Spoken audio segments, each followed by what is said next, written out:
वहां श्री देवर्षि नारद जी संदेशा लेकर के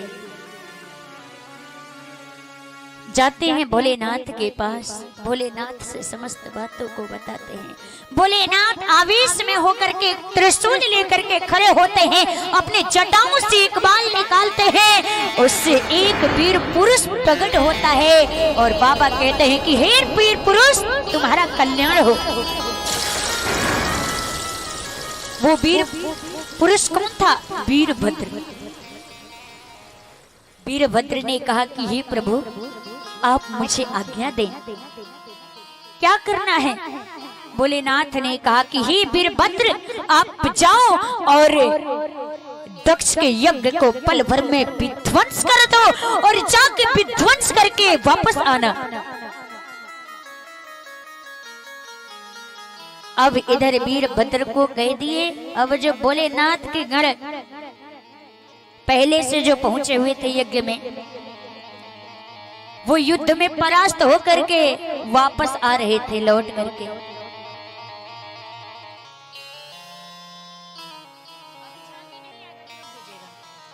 तो जैसे ही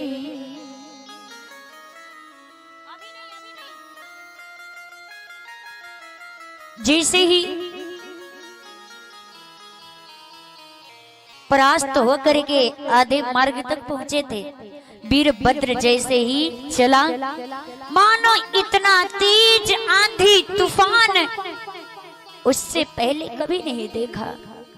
आंधी तूफान को लेकर के साथ में चला, सब लोग भयभीत हो गए। ये कैसा हवा,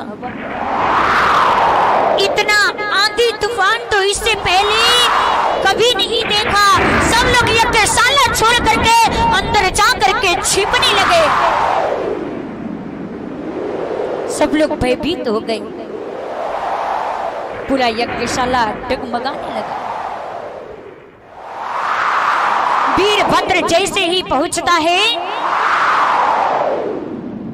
वैसे गण भी रास्ते में मिल जाते हैं और नारा लगाते हुए भोलेनाथ का चल देते हैं।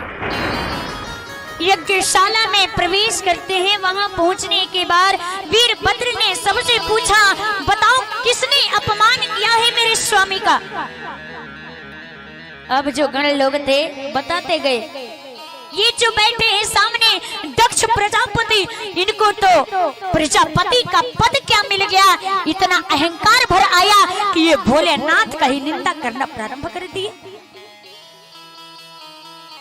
कि हे वीरभद्र, ये है जो दक्ष प्रजापति इतना निंदा कर रहे थे, बोले जा रहे थे, चुप होने का नाम भी नहीं ले रहे थे। वीरभद्र ने तुरंत उनके सिर को काट दिया और काट के ले जाकर के हवन कुंड में डाल देता है। और किसने अपमान किया मेरे प्रभु का? गुरुओं ने कहा, ये जो भृगु जी महाराज है ना, ये खूब निंदा कर रहे थे भोलेनाथ का। अपनी दाढ़ी हिला हिला कर मटका करके खूब निंदा किए जा रहे थे। वीरभद्र ने उनके दाढ़ी मूंछ को उखाड़ लिया और ले जाकर कुछ हवन कुंड में डाल देता है। जो पूछा था, अपनी बत्तीसी दिखा रहा था और खूब निंदा कर रहा था, एक घूसा मारे, घूसा के 32 झड़के उस हवन कुंड में चली। हवन कुंड में जा गिरा। जितना प्रसाद बना हुआ था, सारे प्रसाद को उस हवन कुंड में पलट दिए, सारे यज्ञ को तहस नहस कर दिया। वीरभद्र ने एक पल में सारे यज्ञ को विध्वंस कर दिया।